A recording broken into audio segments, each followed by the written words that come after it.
नमो भगवते वासुदेवाय।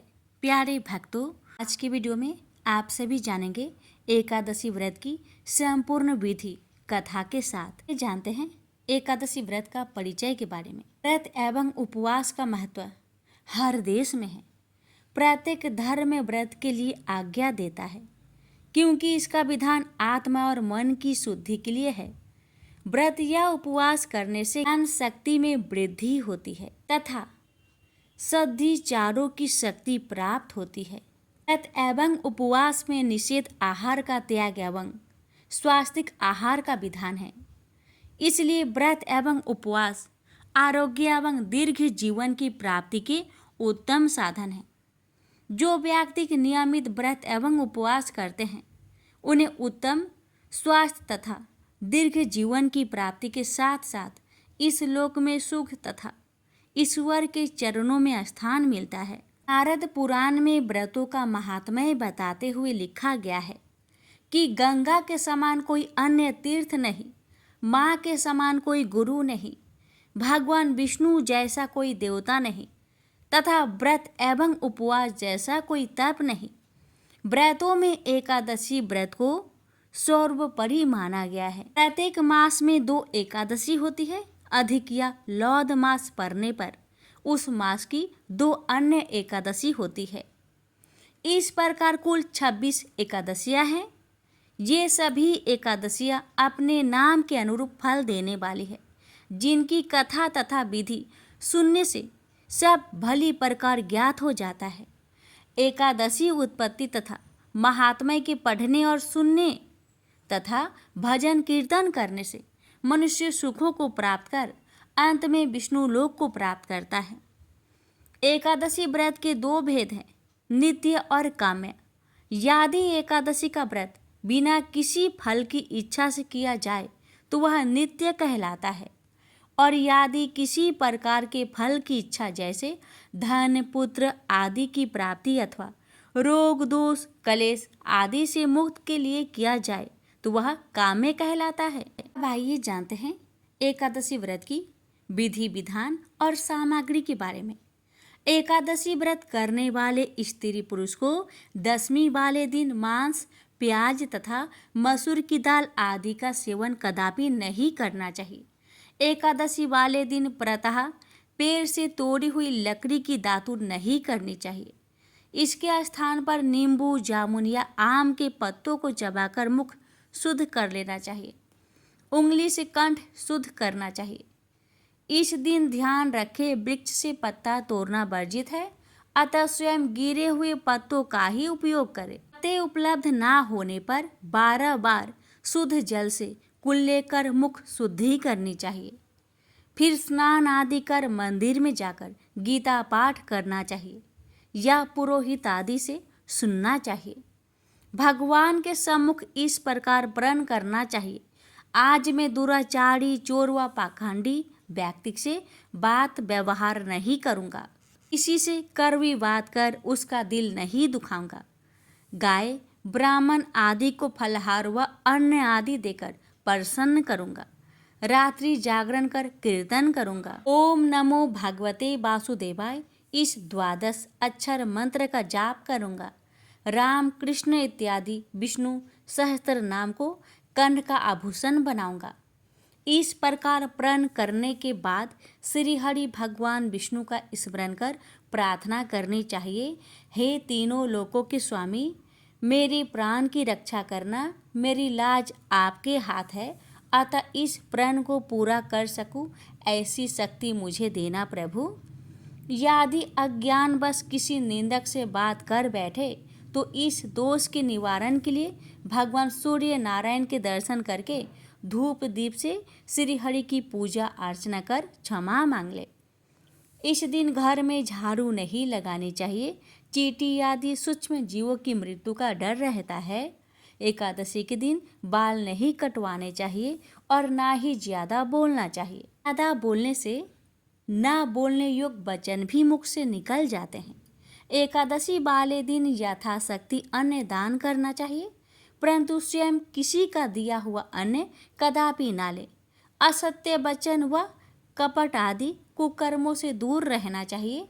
दशमी के साथ मिली हुई एकादशी वृद्ध मानी गई है। शिव उपासक तो इसको मान लेते हैं, परंतु वैष्णव योग द्वादशी से मिली हुई एकादशी का ही व्रत करे और त्रयोदशी आने से पूर्व व्रत का पारण कर ले। फलहारी को गोभी, गाजर, सलगम, पालक, कुल्फा का साग इत्यादि का सेवन नहीं करना चाहिए, बल्कि आम, अंगूर, केला, बादाम, पिस्ता इत्यादि अमृत फलों का सेवन करना चाहिए। जो भी फलहार ले भगवान को भोग लगाकर तथा तुलसी दल छोड़कर ग्रहण करना चाहिए। द्वादशी के दिन ब्राह्मण को मिष्टान, दक्षिणा आदि देकर प्रसन्न कर परिक्रमा लेनी चाहिए। किसी संबंधी की मृत्यु होने पर उस दिन एकादशी व्रत रखकर उसका फल उसे संकल्प कर देना चाहिए और श्री गंगा जी में पुष्प अस्थि प्रवाह करने पर भी एकादशी व्रत रखकर फल प्राणी के निमित्त दे देना चाहिए। प्राणी मात्र को प्रभु का अवतार समझकर किसी प्रकार का छल कपट नहीं करना चाहिए। मीठे वचन बोलने चाहिए। अपना अपमान करने या कड़वे शब्द बोलने वाले को भी आशीर्वाद देनी चाहिए। किसी भी प्रकार क्रोध नहीं करना चाहिए। क्रोध चंडाल का रूप होता है। देव रूप हो संतोष कर लेना चाहिए। संतोष का फल हमेशा मीठा होता है। सत्य वचन बोलने चाहिए तथा मन में दया भाव रखना चाहिए। इस विधि से व्रत करने वाला मनुष्य दिव्य फल को प्राप्त करता है। अब आइए भक्तों, हम जानते हैं एकादशी व्रत की पूजन सामग्री के बारे में। सामग्री कुछ इस प्रकार से है। फूल माला, फूल गुलाब की पंखुड़ियाँ, दूब आम के पत्ते, कुसा, तुलसी, रौली, मौली, धूप बत्ती, केसर, कपूर, सिंदूर, चंदन, प्रसाद में पेड़ा, बतासा, ऋतुफल, केला, पान, सुपारी, रुई, गंगाजल, अग्निहोत्र, भस्म, गोमूत्र, अबीर, अक्षत, अभ्रक, गुलाब जल, धान का लावा, इत्र, सीसा, इलायची, पंचमेवा, हल्दी, पीली सरसों, मेहंदी, नारियल, गोला, पंचपल्लव, बंधनवार, कच्चा सूत, मूंग की दाल, उड़द, काले, बेलपत्र, पंचरत्न, सप्तमित्रिका, सप्तधान्य, पंचरंग एवं तो भद्र के लिए लाल सफेद वस्त्र, नवग्रह हेतु चौकी, घंटा, शंख, कलश, गंगा सागर, कटोरी, थाली, बाल्टी, करछी, प्रधान, प्रतिमा, पंचपात्र, आचमनी, अर्घा, तष्टा, स्वर्ण सलाका, सिंहासन, छत्र, चवर, अक्षत, जौ, घी, दिया सलाई आदि। वन सामग्री में यज्ञ पात्र व समिधा आदि ले। आइए भक्तों, हम श्रवण करेंगे कामिका एकादशी व्रत की संपूर्ण कथा। श्रावण मास के कृष्ण पक्ष की एकादशी पवित्रा एकादशी अथवा कामिका एकादशी कहलाती है। इस दिन भगवान श्रीधर की पूजा की जाती है। इस व्रत के करने से सभी कामनाओं की पूर्ति होती है। इसी से इसे कामिका एकादशी कहा गया है। इसके करने से ब्रह्म हत्या तक का दोष निवारण हो जाता है। वास्तव में यह बहुत पवित्र और पुण्यदायी व्रत है जो हर प्रकार के पापों से मुक्ति दिलाने में समर्थ है। कुंती पुत्र धर्मराज युधिष्ठिर बोले कि हे भगवान, मैंने आषाढ़ माह के शुक्ला पक्ष की देवशयनी एकादशी का सविस्तार वर्णन सुना। अब आप मुझे श्रावण के कृष्ण पक्ष की एकादशी की कथा सुनाइए। उस एकादशी का नाम क्या है तथा इसकी विधि क्या है? इसमें कौन से देवता की पूजा होती है? श्री कृष्ण भगवान बोले कि राजन, इस एकादशी की कथा कहता हूँ, ध्यान पूर्वक सुनो। एक समय इस एकादशी का पावन कथा को भीष्म पितामह ने लोक हित के लिए नारद जी से कहा था। एक समय नारद जी ने पूछा कि हे पितामह, आज मेरी श्रावण के कृष्ण पक्ष की एकादशी की कथा सुनने की इच्छा है। अतः अब आप एकादशी की व्रत कथा विधि सहित सुनाइए। भीष्म पितामह नारद के वचनों को सुनकर बोले कि नारद जी, आपने मुझे अत्यंत सुंदर प्रश्न किया है। आप ध्यान लगाकर सुनिए। श्रावण मास के कृष्ण पक्ष की एकादशी का नाम कामिका है। एकादशी की कथा के सुनने मात्र से ही वाजपेयी यज्ञ का फल मिलता है। कामिका एकादशी के व्रत में शंख चक्र गदाधारी विष्णु भगवान की पूजा होती है। जो मनुष्य इस एकादशी की धूप दीप नैवेद्य आदि से भगवान विष्णु की पूजा करते हैं, उन्हें गंगा स्नान के फल से भी बड़ा फल मिलता है। सूर्य चंद्र ग्रहण में केदार और कुरुक्षेत्र में स्नान करने से जो पुण्य मिलता है, वह पुण्य विष्णु भगवान की भक्ति पूर्वक पूजा करने से मिल जाता है। श्री विष्णु भगवान के पूजन का फल समुद्र और वन सहित पृथ्वी दान करने और सिंह राशि वालों को गोदावरी नदी में स्नान करने के फल से भी अधिक होता है। वैदिपात में गंडकी नदी में स्नान करने से जो फल मिलता है, वह फल भगवान की पूजा करने से मिलता है। संसार में भगवान की पूजा का फल सबसे अधिक है। भगवान की पूजा का फल श्रावण मास के कृष्णा पक्ष की एकादशी के फल के बराबर है। अतः भक्ति पूर्वक भगवान की पूजा ना बन सके तो श्रावण मास के कृष्णा पक्ष की कामिका एकादशी का व्रत अवश्य करना चाहिए। आभूषणों से युक्त बछड़ा सहित गौदान करने से जो फल मिलता है, वह फल कामिका एकादशी के व्रत से मिल जाता है। जो उत्तम द्विज श्रावण मास के कृष्ण पक्ष की कामिका एकादशी का व्रत करते हैं तथा श्री विष्णु भगवान की पूजा करते हैं, उससे समस्त देव, नाग, किन्नर, पितृ आदि की पूजा हो जाती है। इसलिए पापी से डरने वाले व्यक्तियों को विधि विधान सहित इस व्रत को करना चाहिए। संसार सागर तथा पापों में फंसे हुए मनुष्य को इनसे छूटने के लिए कामिका एकादशी का व्रत करना चाहिए। कामिका एकादशी के व्रत से समस्त पाप नष्ट हो जाते हैं। संसार में इससे अधिक पापों को नष्ट करने वाला कोई और उपाय नहीं है। हे नारद जी, स्वयं भगवान ने अपने मुख से कहा है कि मनुष्य को अध्यात्म विद्या से जो फल मिलता है, उससे अधिक फल कामिका एकादशी का व्रत करने से मिल जाता है। इस व्रत के करने से मनुष्य अंतिम समय में अनेक दुखों से युक्त अमराज तथा नरक के दर्शन नहीं करता। कामिका एकादशी के व्रत तथा रात्रि के जागरण से मनुष्य को कुयोनि नहीं मिलती और अंत में स्वर्ग को जाता है। जो मनुष्य श्रावण मास के कृष्णा पक्ष की कामिका एकादशी को तुलसी से भक्ति पूर्वक श्री विष्णु भगवान की पूजा करते हैं, वे इस संसार सागर में रहते हुए भी इस प्रकार अलग रहते हैं जिस प्रकार कमल पुष्प जल में रहता हुआ भी जल से अलग रहता है। भगवान की तुलसी दल से पूजा करने का फल 1 भार स्वर्ण और 4 भार चांदी के दान के फल के बराबर है। विष्णु भगवान रत्न, मोती, मणि आदि आभूषणों की अपेक्षा तुलसी दल से अधिक प्रसन्न होते हैं। जो मनुष्य भगवान की तुलसी दल से पूजा करते हैं, उनके समस्त पाप नष्ट हो जाते हैं। हे नारद जी, मैं भगवान की अत्यंत प्रिय श्री तुलसी जी को नमस्कार करता हूँ।